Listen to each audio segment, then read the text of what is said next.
എന്നൊരു കഥ പറയാം. നിങ്ങൾക്ക് എല്ലാവർക്കും അറിയുന്നൊരു കഥ തന്നെയാണ് പറയുന്നത്. ഹെലൻ കെല്ലർ കേട്ടിട്ടുണ്ടാവും, പലരും കേട്ടിട്ടുണ്ടാവാം. അവര് നോവലിസ്റ്റ് ആയിരുന്നു, ആക്ടിവിസ്റ്റ് ആയിരുന്നു.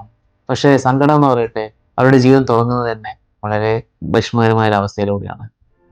18 മാസം പ്രായമുള്ളപ്പോൾ, 18 മാസം കഴിഞ്ഞിട്ടുണ്ട്, 18 മാസം പ്രായമുള്ളപ്പോൾ, 18 മാസം പ്രായമുള്ളപ്പോൾ അവരുടെ കാഴ്ചശക്തിയും കേൾവി ശക്തി നഷ്ടപ്പെടുക. സ്വാഭാവികമായിട്ടും അങ്ങനെയുള്ള ഒരു പെൺകുട്ടി പിന്നീട് ജീവിതത്തിൽ എന്താവാനാ എന്നുള്ള ചോദ്യങ്ങൾ 18th സെഞ്ചുറിയിലൊക്കെ ഉണ്ടാവുമല്ലോ. പക്ഷേ അവര് ചരിത്രത്തിൽ രേഖപ്പെടുത്തപ്പെട്ടത് ദ ഫസ്റ്റ് വുമൺ. എന്തിന്റെ ഫസ്റ്റ് വുമൺ? ബധിരയായിട്ടും അന്ധയായിട്ടും ഇങ്ങനെയുള്ള ഡിസാബിലിറ്റീസ് എല്ലാം ഉണ്ടായിട്ടും she got A degree from Harvard. അവരുടെ ഒരു കഷ്ടപ്പാടിന്റെ കാര്യം മാത്രമല്ല ഇവിടെ പറയുന്നു, അവരെ അതിന് സഹായിച്ച അവരുടെ ടീച്ചറെ പറ്റിയ ആൻ സുല്ലിവൻ. ആ ടീച്ചർ ഇല്ലായിരുന്നെങ്കിൽ നമ്മൾക്ക് ഹെലൻ എന്നുള്ള വ്യക്തിയെ അറിയണ്ടാവില്ല. കാരണം ഒരുപാട് കുട്ടികൾ ഇതേപോലെ ഡിസേബിലിറ്റീസ് ആയി ജനിക്കുന്നുണ്ട് ഈ ലോകത്ത്. ഒരു ടീച്ചർ ശ്രമിച്ചത് കൊണ്ട്, ആ ടീച്ചറുടെ പരിശ്രമം കൊണ്ട് ലോകത്തിന് കിട്ടിയ അമൂല്യമായ ഒരു വനിതയായിരുന്നു ഹെലൻ.